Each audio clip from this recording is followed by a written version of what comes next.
Chapter 11, 35 of One Piece opens with a surprising shift in Elbaf's atmosphere. We're treated to a dynamic scene where Tama, who has come a long way since her early days, takes down Hold'em with just one swift kick.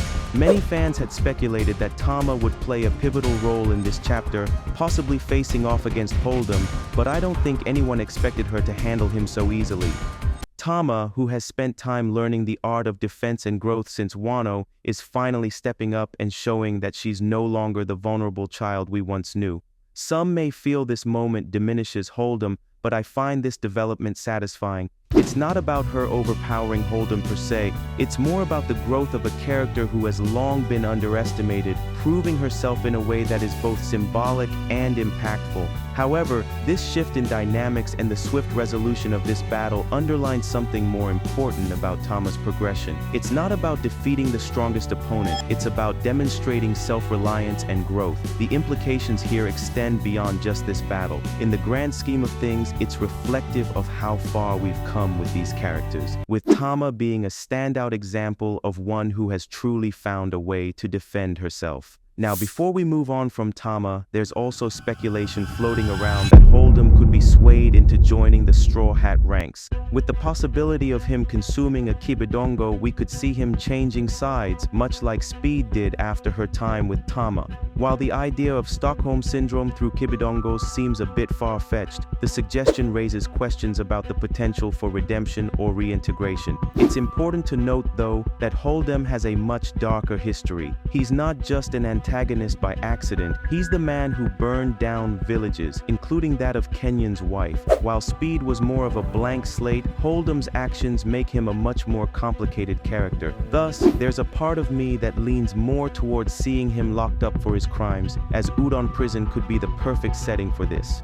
As the chapter progresses, we're introduced to Biblo, the owl of Ohara's library. What initially seemed like a mysterious force behind the growth of the books is now explained by Vegapunk as a bizarre form of manipulation. The owl's power, the Eku Eku no Mi, can make objects grow, turning ordinary things into towering giants. It's a fitting power for a library that holds vast knowledge, but there's a lingering question of who gave this owl its mission. The owl's tired, world-weary look suggests that it's been doing this for an extended period, perhaps far longer than we realize. Could it be the result of an ancient command that continues to echo through the ages? I can't help but wonder, who tasked this owl with this responsibility? Did it willingly take on this role, or was it bound by some greater force to remain in the library, making books grow? The owl's exhaustion and endless duty make it feel like it's carrying out some obligation it never asked for, much like Zunisha, who has been wandering the seas for millennia. There's an eerie connection between these two ancient beings, and I believe there's more to the owl's role than simply making books bigger. If it's following a specific command, it begs the question, who else has been influenced by this mysterious directive? Who has been watching over the library and ensuring that the owl continues its work? The more I think about it, the more layers there seem to be.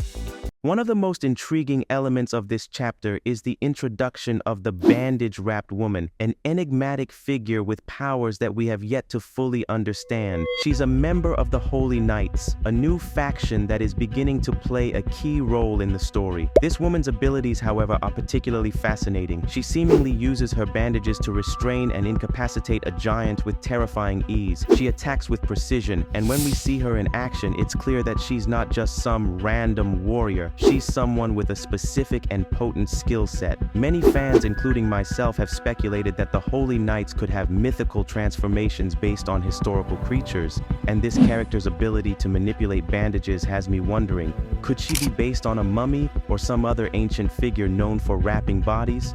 It's not an outright claim, but I'm leaning toward the idea that her abilities could be tied to mummification or something more supernatural. Her use of bandages as a weapon could be symbolic of an ancient power, one that transcends mere physical combat. The Bandaged Woman's role also sheds light on the Holy Knight's strength. With their apparent ability to bring giants to their knees with relative ease, it's clear that they pose a significant threat to the Straw Hats. The Holy Knights are not just a new faction, they could represent a serious challenge to our heroes, and this is just the beginning. Moreover, the Holy Knight's presence connects to a larger mystery surrounding Loki. They appear appear to have an interest in him. But what is it about him that draws their attention? It's not just his status as a prince, it seems like there's something more. This curiosity deepens with the revelation that Loki has been chained to a tree for 6 years. The fact that they're now actively seeking him, despite his long imprisonment, raises questions about the true nature of Loki's connection to the Holy Knights and, perhaps more intriguingly, to the world's deeper mysteries. Now let's turn our attention to the more speculative elements of this chapter, particularly the mystery surrounding Shanks' brother. It's become increasingly clear that there's more to Shanks than we originally thought, and this chapter adds yet another layer to his backstory.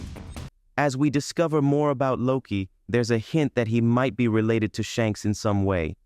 We're told that Shanks' brother may be a key figure in these events, and the mystery surrounding him is sure to be a major focal point in the coming chapters. The stranger we saw earlier in the chapter, a human figure spotted near Elbaf, could be the key to unraveling this mystery. His height and proportions suggest that he's not just any regular human. There's a good chance that this figure is closely tied to Shanks' brother, possibly even his sibling. There are various theories that place this figure as a former pirate, and many are pointing to this man as a possible connection to Shanks' past. If this theory holds, then we might be looking at someone with a direct link to Shanks' history, a figure whose actions could shape the future of the story. While Tama's moment with Hold'em stands out, her development over the course of the series cannot be overlooked. She has evolved from the innocent, helpless girl we met in Wano to a more confident and capable young woman. Her growth was inevitable, but seeing her take down a formidable foe like Hold'em really highlights how far she's come. The real significance of Tama's moment isn't just that she defeated a powerful enemy, it's that she has grown into a person who can take control of her situation and fight for herself.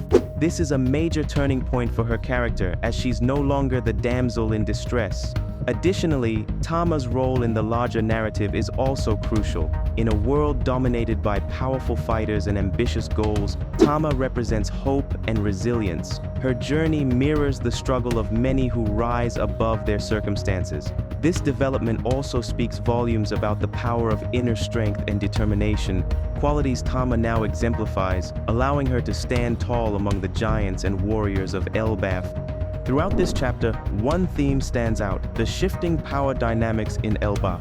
The peaceful nature of the island, once built on the strength of its warriors, is now under threat by a combination of internal and external forces. The younger generation, symbolized by the children of the island, is not as strong as the warriors of the past. Their focus on peace has weakened the warrior spirit that once defined Elbaf. The older generation of giants, including figures like Jarl, may have hoped for a different future, but the state of their people now is far from what they envisioned. It's this shift in values that adds a layer of tension to the story. Luffy and Usopp's expectations about Elbaf being a land of mighty warriors are quickly dashed, and they come to realize that the island's current reality is much different. This sudden shift catches them off guard, much like the rest of us. It subverts the expectations built around Elbaf and reminds us of one of One Piece's strengths: the ability to challenge preconceived notions and keep us on our toes. The idea that the younger generation isn't interested in fighting adds an emotional depth to the island's history and shows that even the strongest of cultures can lose their way. This makes Elbaf all the more interesting, as it presents a world that's not simply defined by strength, but also by the choices its people make. In conclusion, this chapter serves as both a turning point and a foreshadowing of what's to come. We've seen Tama's growth, the Holy Knight's ominous presence, the Shanks connection deepening, and the transformation of Elbaf from a land of warriors to a place searching for peace. Each of these elements builds on the overarching narrative of One Piece, setting the stage for more revelations and battles to come. With powerful new characters like the Bandaged Woman and the ongoing mysteries of Shanks' brother, we are truly only scratching the surface of Elbaf's potential. Chapter 11. 35 is a great mix of character development, world building, and foreshadowing. As always, Oda keeps us guessing, offering glimpses into the future while tying everything together with the intricacies of Elbaf's culture, the Holy Knight's intrigue, and the evolving role of our favorite characters.